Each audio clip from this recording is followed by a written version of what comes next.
Hello বন্ধুরা, তোমরা সকলে কেমন আছো? তোমাদের সকলকে আমার আরও একটি নতুন ব্লগে অনেক অনেক স্বাগত। আশা করছি আজকের ব্লগটাও তোমরা দেখতে থাকো, কিছুটা হলেও ভালো লাগবে।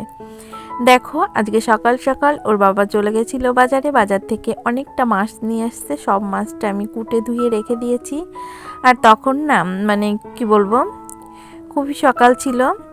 ওর বাবা আজকে সকাল সকাল বাজারে গিয়েছিল, তারপরে মাছটা কেটে ধুয়ে রেখে দিলাম। তারপরে যেহেতু মাম্মাম আমার গায়ে টয়লেট করে দিয়েছিল, তখন না কি করব, আর ভিজা গায়ে থাকতে পারলাম না। তারপর নাইটিটা চেঞ্জ করে দেখো র্যাকটা একটু গুছিয়ে নিলাম। এই র্যাকটা কদিন ধরে ভাবছি গোছাবো, একদমই সময় পাচ্ছি না, আর গোছানোও হচ্ছে না। এটা হচ্ছে কেন জানো তো? এই শীতের জন্যই। কেননা শীতের অলসতার জন্য কোনো কাজ আমি ঠিকমতো করতেই পারছি না। এটা ভাবছি এখন করব, তারপরে আবার যেই কাজটা ধরতে যাচ্ছি মনে হচ্ছে না একটু পরেই করি। এই করে করে কাজগুলো না ঠিক মতো আমার করাই হচ্ছে না। তারপরে যেহেতু দেখলাম না অলস হয়ে থাকলে হবে না, কাজটা যেহেতু আমাকে করতেই হবে, তাই কাজটা করে ফেললাম। তারপর দেখো কিছুটা আলু ছিল, আলুটা ধুতে মাম্মাম দেখলাম ওই ভিতরে ঢুকে যাচ্ছে। আর যেহেতু সাইডে ফ্রিজ আছে, সব কিছু আছে, যতই খেলনা গাড়িতে থাকুক না কেন মনের মধ্যে একটা ভয় কাজ করে। তার জন্য ওকে ডেকে তারপর আলুগুলো ধুয়ে নিলাম। আর জানো তো বন্ধুরা, তারপরে না সারাদিন আর তোমাদের সঙ্গে কোনো ভিডিওই আর করতে পারিনি, কেননা মাম্মামকে নিয়ে তারপরে সব কিছু করেছিলাম। আবার ছেলেও স্কুলে গেছিলো, তারপরে আর করিনি। আর এখন দেখো ওই 7:30 মতো বাজে, আমার ছেলে একটু বই নিয়ে বসেছিল, তারপরে ওরা একটু পড়াশোনা করলো, আমি একটু দেখিয়ে দিলাম।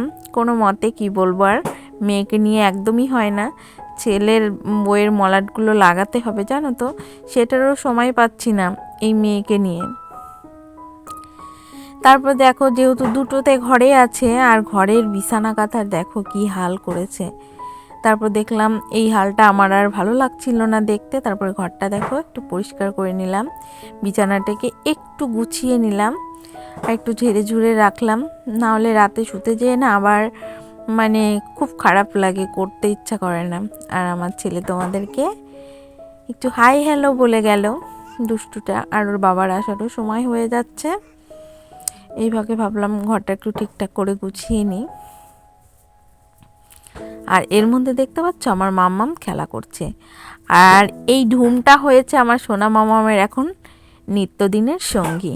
প্রচণ্ড ঢুমটা নিয়ে খেলা করে, আর দুই ভাই বোনে এতটা দুষ্টুমি করে। আর আমার মাম্মামের প্রচণ্ড মুড়ির প্রতি নেশা জানো তো, মুড়ির জন্য পাগল হয়ে যায়।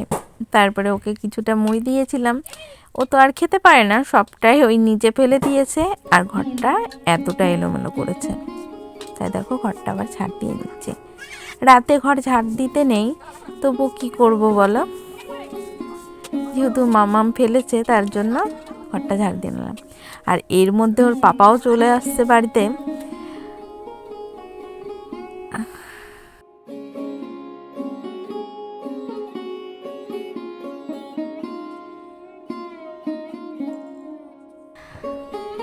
আর ওর পাপা দেখো বাড়িতে এসছে, যেহেতু বাজারে গিয়েছিল, একটু গরম নলিন গুড় যাকে বলে, বা খেজুরের গুড় যাই বলো, সেটা নিয়ে আসছে। যেহেতু আমি বলেছিলাম একটু পায়েস করব। আর দেখো আমি রান্না করতে করতে আবার ঘরটা গোছানোর সময় আবার আমি মেয়ের খাবারটা বসিয়েছিলাম। তারপর দেখো মেয়ের খাবারটা একটু লেগে গেছে, কিছু করার নেই। তারপরে খাবারটা খাইয়ে নিলাম মাম্মামকে। আর তারপর দেখো মাছটা যেহেতু সকালে কুটেছিলাম, তা কিছুটা না মাছ না আমি আবার কি বলবো, পুরোটাই ফ্রিজে রেখে দিয়েছিলাম। ওর বাবা আবার বাইরে রাখা একদমই পছন্দ করে না। তারপরে কি করব, তারপর ফ্রিজ থেকে বের করে ভালো করে এখন মাখিয়ে রাখছি। একটু পরে ভাজবো সবজিটা কুটে, আর হাঁড়িতে একটু জল টল নিয়ে নিই, তারপরে রান্না বসাবো। তারপর দেখো এখন হাঁড়িতেও জলটা নিয়ে নিচ্ছি।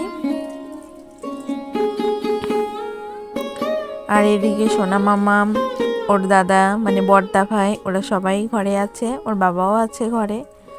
আর আমি এদিকে রান্না বসিয়ে দিয়েছি। তারপর দেখো কড়াইতে প্রথমে তেল দিয়ে দিলাম, এখন মাছটা দিয়ে দেবো।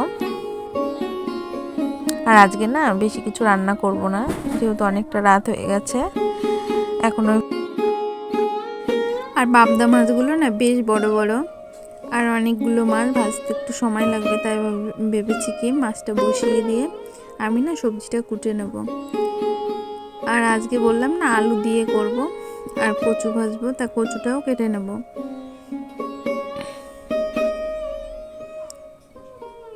আর বন্ধুরা, তোমাদের প্রত্যেকের কাছে একটাই অনুরোধ, যদি ভিডিওটা একটু ভালো লাগে তাহলে প্লিজ ভিডিওটা একটা লাইক করো, আর আমার ছোট্ট চ্যানেলটিকে সাবস্ক্রাইব করে দিয়ে আমার ছোট্ট পরিবারের সাথে থেকো। প্রত্যেকের কাছে এইটুকু অনুরোধ রইল। আর যদি ভিডিওটার কোনো অংশে একটু ভালো লেগে থাকে সেটা কমেন্টের মাধ্যমে জানাতে ভুলো না। আর দেখো, তারপরে আমি আলুটা কেটে নিচ্ছি। আর যেহেতু এখন আলু সবে সবে উঠছে, আলুগুলো না বটি দিয়ে আঁচড়ান দিলে পুরোটা খোসা উঠে যাচ্ছে, তার মধ্যে একটু একটু থাকছে, সেগুলো না মানে ভালো লাগে না। তবুও যতটা পারি আলুটা পরিষ্কার করে নিলাম। আর তারপর দেখো মাছগুলো এখন তুলে নিচ্ছি। আর পাবদা মাছ দেওয়ার সময় না আমার গ্যাসের ওভেনটা একদম কমিয়ে দিয়েছিলাম, ওই জন্য একটা মাছ ভেঙে গেছে।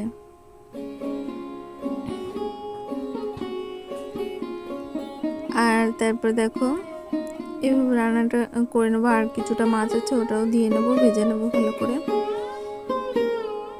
অনেকটা তেল একটু কম কম মনে হচ্ছিলো, তাই তেলটাও দিয়ে দিলাম। আর তারপরে দেখো হাঁড়িটাও চাপিয়ে দিলাম। এখন ব্যস্ত হয়ে রান্নাটা করে নেব। আর আমার না পাবদা মাছ দিয়ে বেশিরভাগ বাড়িতে আনলেই মানে আলু দিয়ে রান্না করা হয়ে যাচ্ছে, তাই অলরেডি এর আগে আলু দিয়ে পাবদা মাছের একটা রান্না করার রেসিপি তোমাদের সঙ্গে শেয়ার করেছি, ওই জন্য ওটা এখন আর দেখাবো না। তারপরে দেখো আমি চাল ধুয়ে এটা রেডি করে রাখছি, তাহলে একটু গ্যাস খরচা বেঁচে যাবে। মানে চালটা ধুয়ে রাখলে না ভাতটা তাড়াতাড়ি হয়ে যায়। আর আমাদের না এই ট্যাপের জলেই রান্না বান্না করতে হয়, কেননা আমাদের কলের জলটা খুবই আয়রন, তাই ফিল্টার করে জল দিয়ে রান্না বান্না করি। এই দেখো আলু দিয়ে করেছি, ওরা দুই ভাই খেয়ে চলে গেছে, মানে খেয়ে নিয়েছে। আর এই দেখো কচু, আর এইদিকে না ওই যেই গুড়টা এনেছে ওর বাবা, খেজুরের গুড়, সেটা দিয়ে এখন পায়েস করছে। আর পায়েসটা রান্না হয়ে গেলে না আমরা দুজনে ভাত খেয়ে নেব। আর তারপরে না আর কোনো কিছুই ভালো লাগেনি, ভিডিওটা এই পর্যন্তই ছিল। আর তারপরের দিনকার সকালের দেখো আমি যখন পায়েসটা খেতে যাব তখন ভাবলাম আমার বন্ধুদের সঙ্গে শেয়ার করি। এই দেখো পায়েসের লুকটা। টাটা, বাই বাই, দেখা হবে আবার নেক্সট কোন